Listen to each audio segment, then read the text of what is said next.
Hello, it's Kat, and today we're going to talk about choices, word choices, life choices, thought choices.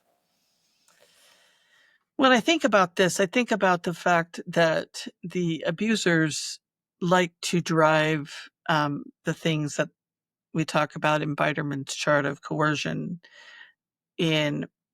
They might want to monopolize your perception of the world, and they want you to see it how it is that they want you to see it.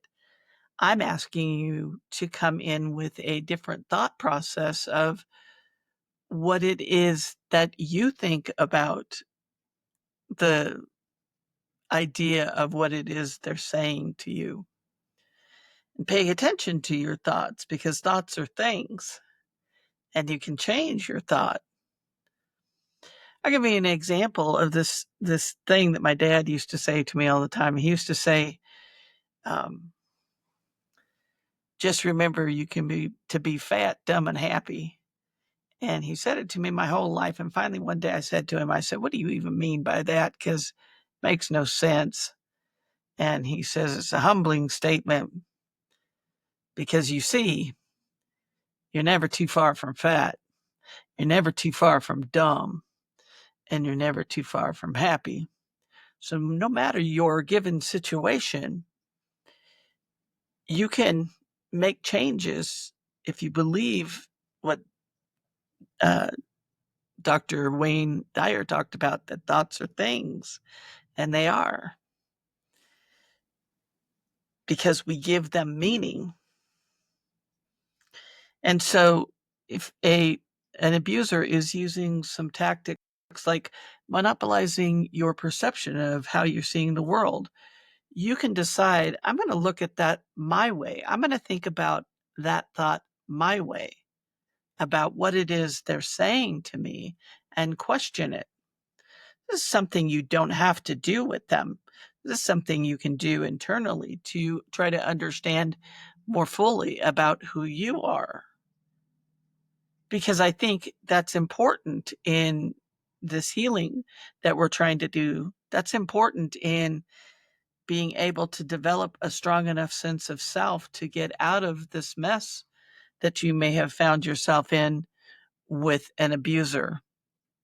We can't change the abuser. They're showing up the way that they are.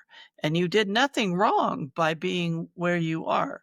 There's many things that are in the way of this thought process. We have social structures that tell us to be a certain way. We have um, cultures in religion and families and stuff that tell us how we're supposed to be.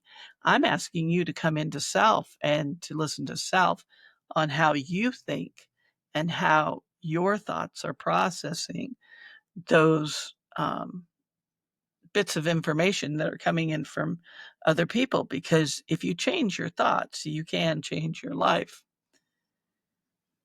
And lastly, I want to leave you with my granny. My granny told me one day, she said, Kat, I know I'm loved. And I said, Granny, how do you know you're loved? And she said, I can see it sparkling in your eyes. Just warms my heart every time I think of that, and how much love she had for me, and how much love I give out to the world because of that love that I received.